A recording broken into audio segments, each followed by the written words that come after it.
Hello मेरे प्यारे विद्यार्थियों, आप सभी को मामले कोचिंग सेंटर चैनल पर बहुत बहुत स्वागत है। आज मैं आपको भारतीय इतिहास का एक ऐसा चीज़ बताऊंगा जो कि बहुत ज़रूरी है। मैं आज आप लोग को बताऊंगा भारतीय राष्ट्रीय आंदोलन के कारण या भारत में राष्ट्रवाद के उदय के कारण। ये 5 अंक में 10th में पूछे जाते हैं और इसको बहुत ही अच्छा तरीका से हम सिर्फ कहानी कह करके आपको सुनाएंगे और आपको याद होगा। सिर्फ आपको करना क्या है, शुरू से लास्ट तक आपको सुनना है। तो देखिए, भारतीय राष्ट्रीय आंदोलन के कारण सबसे पहले तो ये जानिए कि कोई भी आंदोलन होता क्यों है। तो भारत का आंदोलन हो या किसी भी देश का आंदोलन हो, तो आंदोलन का मतलब होता है बदलाव, चेंज, क्रांति। तो आंदोलन इसलिए होता है कि जब सरकारें किसी भी देश की जनता को ठगना शुरू कर देती है, शोषण करता है, उसके अधिकारों का हनन करता है, तब जनता व्याकुल होकर विवश होकर के आंदोलन करती है। तो आप जैसा कि जानते होंगे कि हमारे देश भारत के ऊपर अंग्रेजों का बहुत दिनों तक अधिकार रहा। तो उस समय वो हमारे भारतीय लोगों को शोषण किया, सताया, उसके अधिकारों का हनन किया।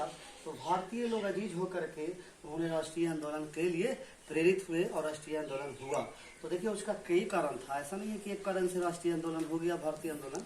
तो उसका जो कारण था 4 पॉइंट मुख्य रूप से है।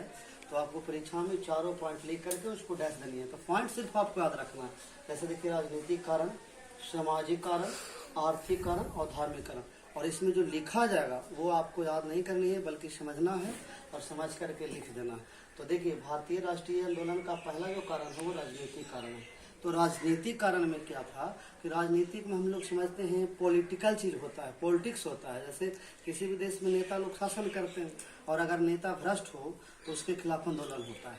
तो उसी तरह से भारतीय राजनीतिक में अंग्रेजों का शासन था। ये हम लोग भारतीय आंदोलन का पढ़ रहे हैं, इसलिए ये नहीं लिखना होगा कि नेता का कारण। ये लिखना होगा कि अंग्रेजी सरकार का हमारे देश के ऊपर हुकूमत था और अंग्रेजी सरकार हमारी भारतीय लोगों को बहुत सताती थी। वो ऐसे ऐसे कानून लाती थी जिससे भारतीय लोगों को बहुत असंतोष की भावना फैलता था। भारतीय लोगों में कह सकते हैं कि असंतोष और उनको दुख पहुंचता था।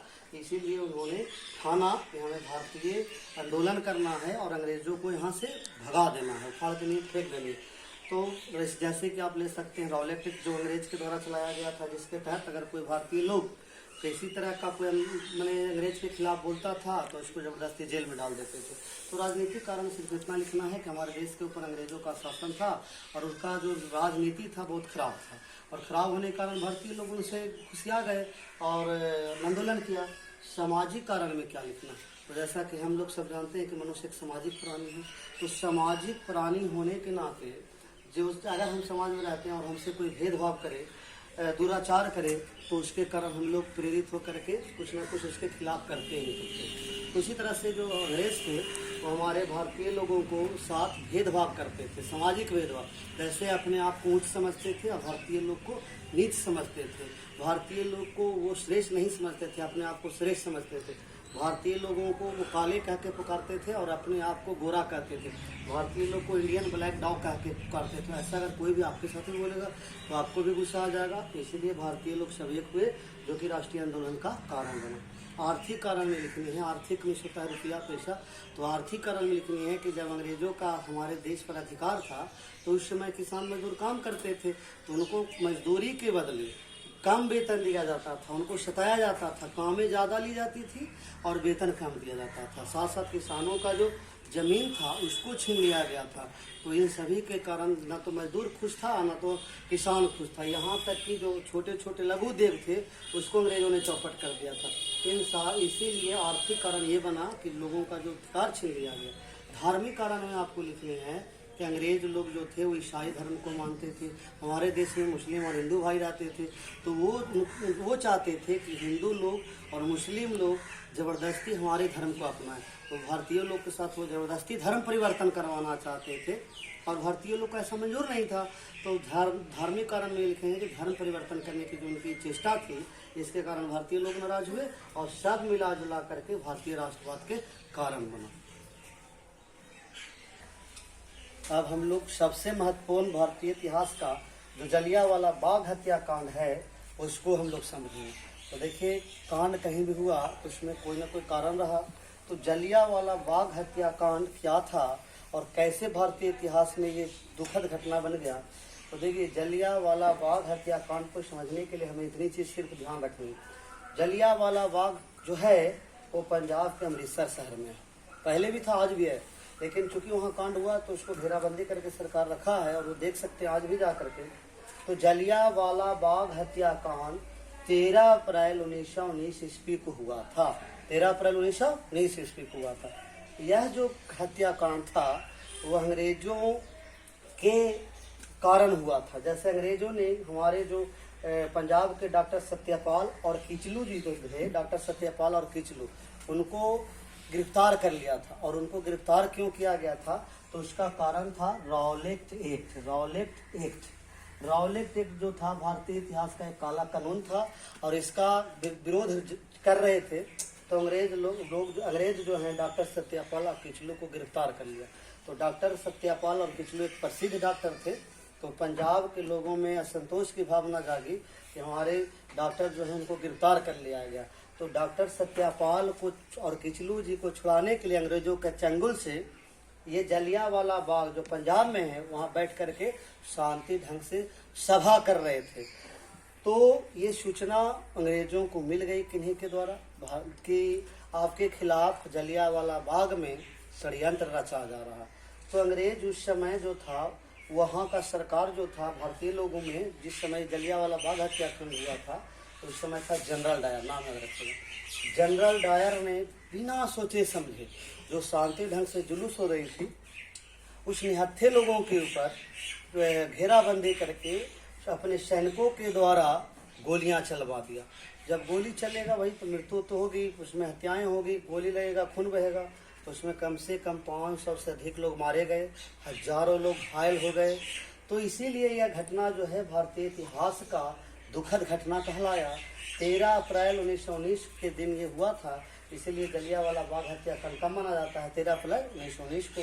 और इसका कराने वाला था जो जनरल डायर था। और क्यों हुआ था? क्योंकि डॉक्टर सत्यपाल और किचलू के छुड़ाने के लिए सभा हो रही थी और ये हुआ था पंजाब के अमृतसर शहर के जलियांवाला बाग में, इसलिए इसका नाम पड़ गया जलियांवाला बाग। ये बाग के चारों तरफ दीवार थी और एक दरवाजा था, उसी से लोग भाग रहे थे, वहाँ गोलियां चल रही थी। तो इस तरह से जलियांवाला बाग हत्याकांड, आशा करते हैं कि आप लोग समझ गए होंगे। दांडी यात्रा को अब हम लोग समझेंगे जलियांवाला बाग के बाद। तो दांडी यात्रा को ही नमक सत्याग्रह के नाम से जाना जाता है। तो दांडी यात्रा गांधी जी के द्वारा की गई एक आंदोलन थी, गांधी जी के द्वारा की गई एक आंदोलन थी, यात्रा थी। और ये अंग्रेजों के नमक कानून को उल्लंघन करने के लिए किया गया। तो ये जो लिखा हुआ उसको सिर्फ समझ लेंगे, दांडी यात्रा हो जाएगी। तो दांडी यात्रा का शुरुआत 12 मार्च 1930 ईस्वी को साबरमती आश्रम से 12 मार्च 1930 ईस्वी को साबरमती आश्रम से 78 अनुयायियों को गांधी जी लेकर के किए थे। यानी उनकी वो आगे थे और उनके पीछे 78 अनुयायी यानी चेला उनके साथ था नमक दांडी यात्रा में या नमक सत्याग्रह में। तो 12 मार्च 1930 को हुआ, 78 अनुयायी थे और साबरमती आश्रम से उनको जाना था दांडी समुद्र तट। दांडी गुजरात में समुद्र तट है। तो साबरमती आश्रम से दांडी की समुद्र तट की जो दूरी थी वो 250 किलोमीटर थी। तो दांडी यात्रा 250 किलोमीटर पैदल, और ये जो यात्रा हुई थी उस पैदल हुई थी। तो गांधी जी अपने 78 अनुयायी को साथ 250 किलोमीटर यात्रा पैदल यात्रा करके साबरमती आश्रम से दांडी समुद्र तक पहुंचे थे, इसीलिए इसका नाम पड़ा दांडी यात्रा। यानी समुद्र तट का नाम था दांडी, इसीलिए पड़ गया दांडी यात्रा। कितने अनुयायी थे, कितना किलोमीटर, अब कब हुआ तो समझ गए। और ये यात्रा जो तय किया गया था 250 किलोमीटर पैदल चलना है, तो सोचिए 1-2 दिन में थोड़े पहुंच जाएगा। तो 24 दिन तय करने में लगा था। इस यात्रा को तय करने में 24 दिन लगा। और इसी से गांधी जी ने सविनय अवज्ञा आंदोलन की शुरुआत की थी दांडी यात्रा के साथ। और ये दांडी यात्रा को गांधी जी ने करवाया था।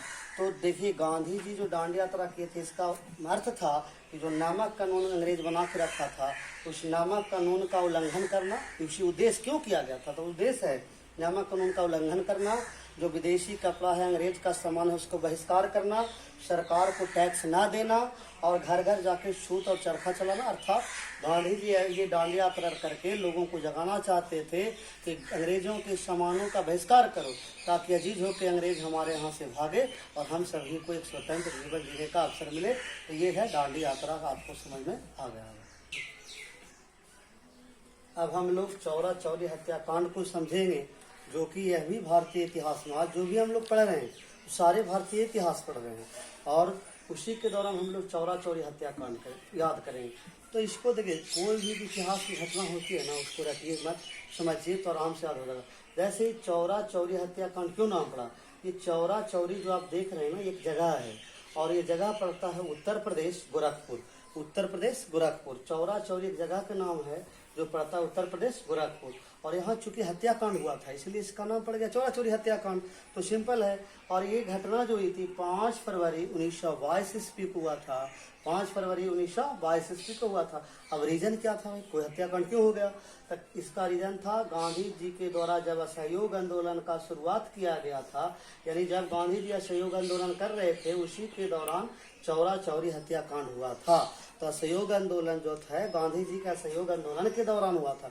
हुआ यूं था कि गांधी जी जब आह्वान किए आओ अंग्रेजों को भगाएं, उसका सहयोग न करें, तो बहुत विशाल मात्रा में उनके साथ लोग जुड़ गए थे। करीब करीब लाखों हजारों का झुंड उनका साथ था।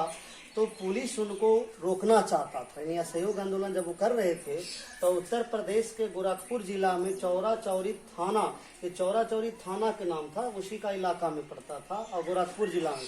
तो पुलिस ने उनके असहयोग आंदोलन को दबाना चाहा, कुचलना चाहा, रोकना चाहा। तो उसको उसमें क्या, जो गांधी जी के साथ बहुत सारे लोग शामिल थे, उसमें अंग्रेजों ने अंग्रेजी थानेदार ने 30,000 लोगों को गिरफ्तार कर लिया।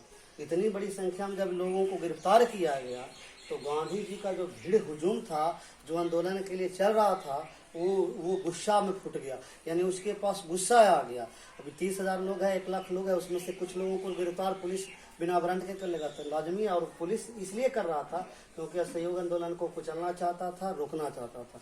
तो 30,000 लोगों को गिरफ्तारी हो गई। उसके बाद भी जो थाना था चौरा चौरी, वहाँ के पुलिस ने है जो कि लोगों पर गोलियां चलाने लगा। तो ये भीड़ जो है अनियंत्रित हो गई और उसने थाने का घेराव कर लिया। और थाना का घेराव करके वहाँ जो पुलिस की गाड़ियाँ थी उसको जला दिया, थाना में आग लगा दिया। इसके कारण बहुत सारे पुलिसकर्मी मारे गए।